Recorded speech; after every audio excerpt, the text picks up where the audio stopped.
Okay.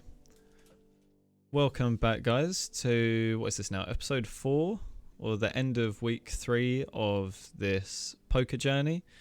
It's going to be a fairly quick one today. I mentioned on the last one that me and my partner are off to Norfolk for a week, so it was going to be a shorter week. And yeah, I probably won't be able to get much volume in next week either. So I'm going to try and focus on some study in that time, but we'll get to that after looking at the week.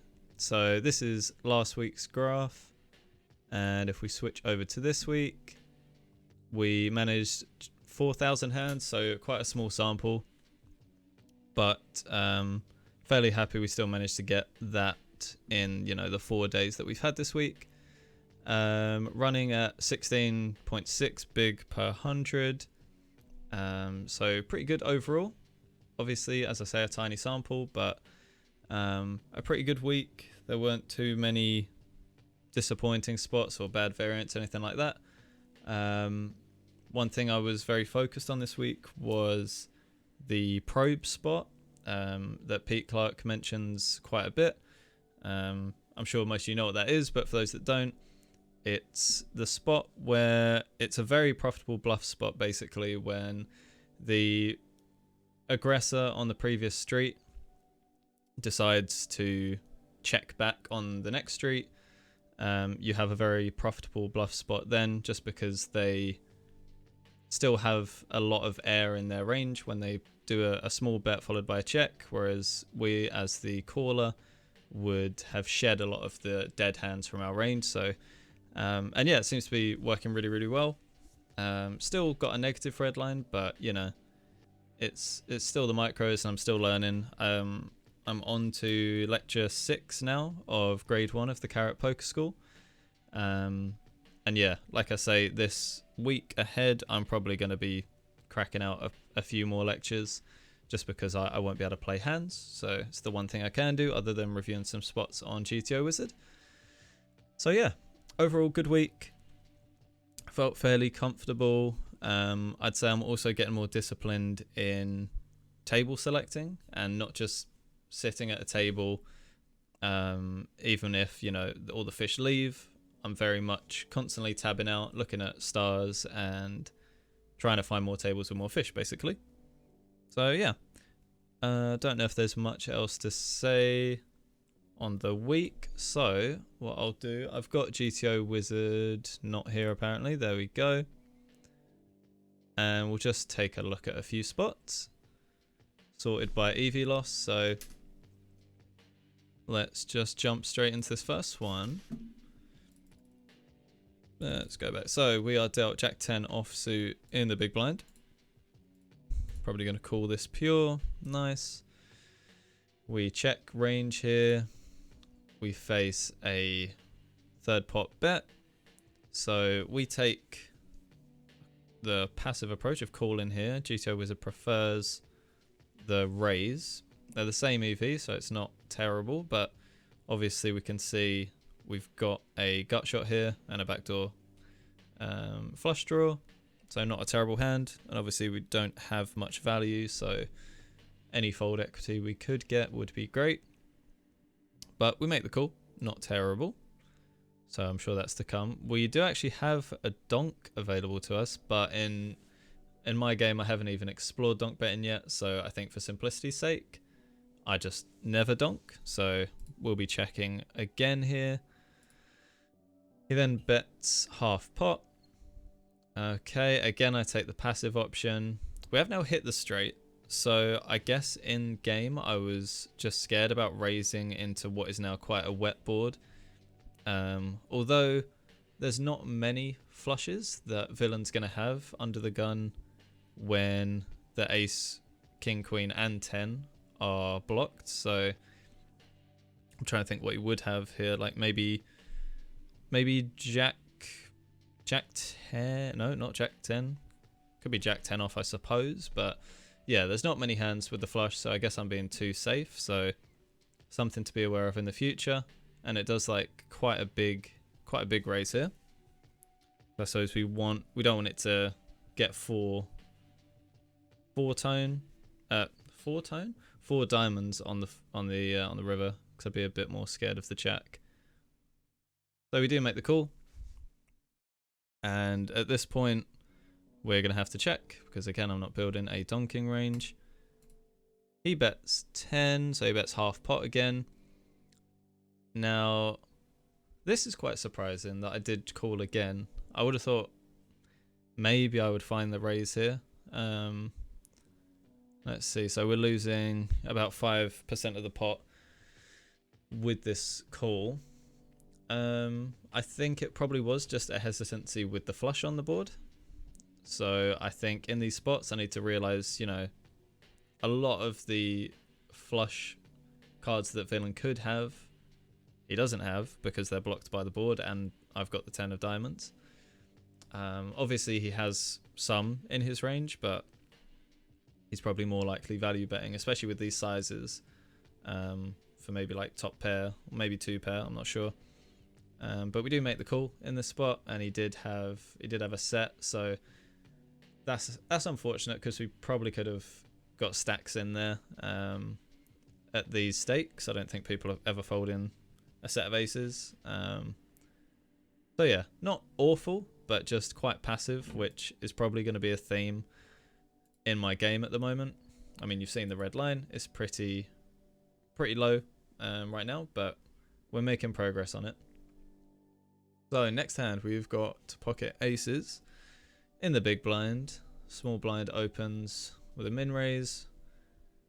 We raise quite small. I'll have to, yeah, I'm not too clued up on blind versus blind sizings. I know to size up, say, when I'm going to be out of position post flop. So say button opened, I'm raising small blind or big blind to around 11 bigs rather than, you know, 3x when I'm in position. So I didn't quite realize that also applies blind versus blind. So that's something to be aware of. And here we shove, but prefers the call. Suppose we're in position. It's just slow playing. Again, not something I'm too familiar with, especially pre-flop. I think I'm just getting it in usually. And what is it? It's a 4% EV loss. So I guess I could look into this, but I think right now, because I'm shit at the game, simplifying the strategy to just trying to get it in. It's 45. Trying to see what was he short stacked? Why did that say all in? Maybe he was short stacked, I'm not sure. It's not showing up here though. Weird, but apparently that's a blunder. I'm not gonna spend too long worrying about that. I think the play's justified. Simplify the strategy, can execute it a little bit easier. Okay, button with pocket 10s or pocket potatoes. Cut off opens, we are going to be raising this up. And we flop a boat, pretty nice. So this, in contrast to pre-flop, I do slow play things like this, and we'll see if that is correct. Just because I want to give villain the chance to catch up.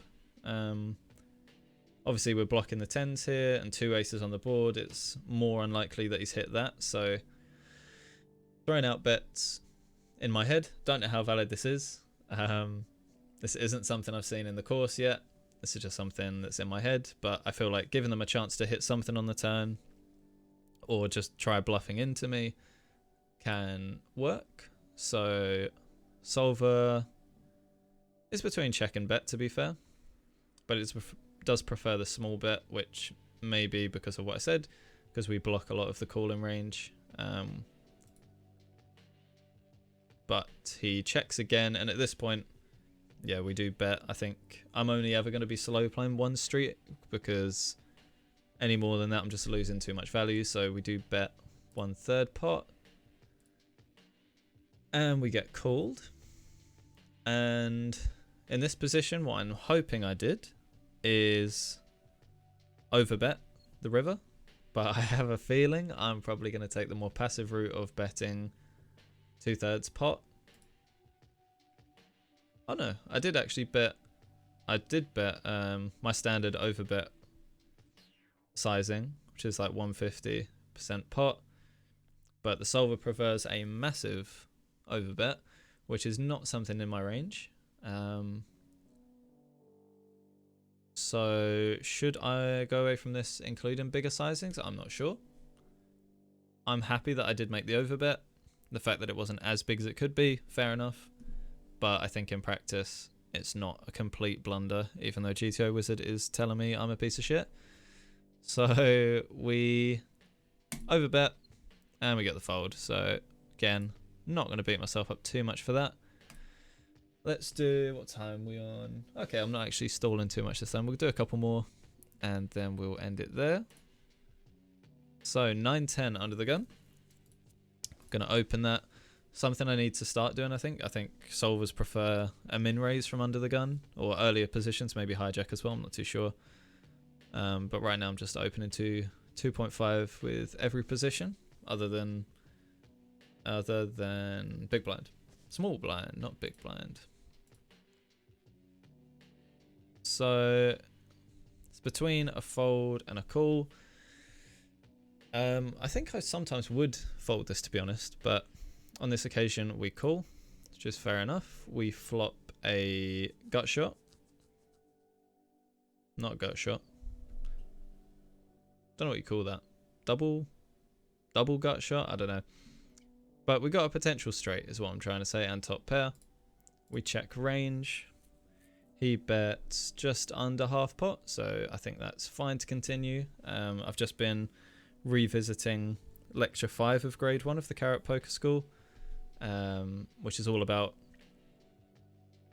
I think it was episode 5, maybe lecture 6, not sure, but all about calculating, you know, when you can call, when you have the odds to call, and it's not just about equity. Pete gives like an example of thinking about cake, and you know, flour is the biggest component of cake, but you don't think that you're eating cake when you have cake, but nevertheless you are consuming a lot of cake. This isn't going to make any sense out of context if you haven't seen grade 1, but there's other factors to consider, like future fold equity, implied odds, things like that. So this would be a very implied odds sort of hand, even though we have top pair as well, so it's not bad, but I feel like that realizes its equity a little worse because of the bad kicker. Anyway, we make the call. We turn trips. We're going to check. It goes check, check.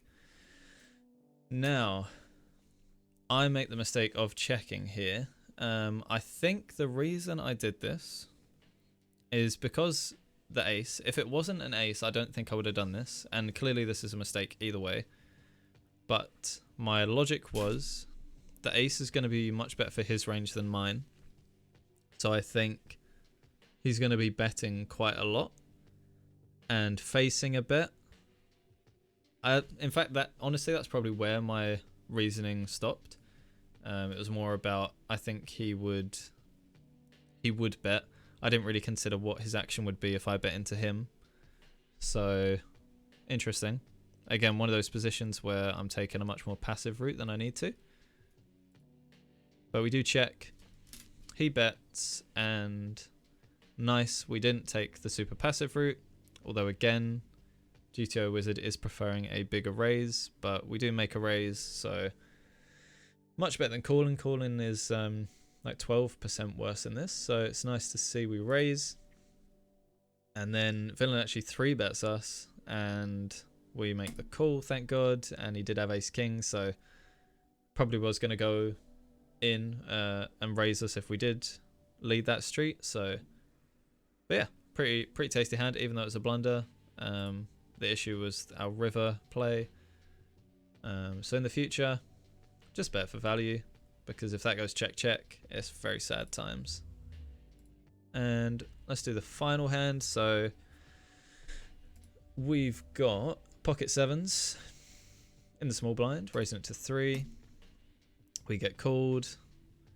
Flop comes 2-tone 10-5-4, fairly dry. We make the check. Got a lot of showdown value with this hand. Don't want the pot to get crazy either. We face a third pot bet. Easy call. Now we're going to be checking range. We have now an open ender. Not going to be folding to... What? As I say, not going to be folding to anything. We do in fact fold. That's disgusting. That is the worst hand by far for me, like reviewing these.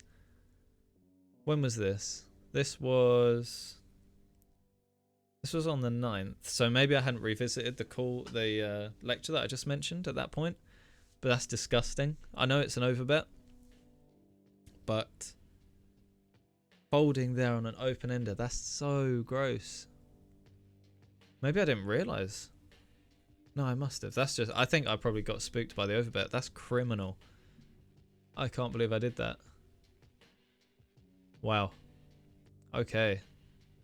But like I say, I've revisited that module now, and the fact that I thought we were never going to fold that, I think is evidence that I've improved in that position.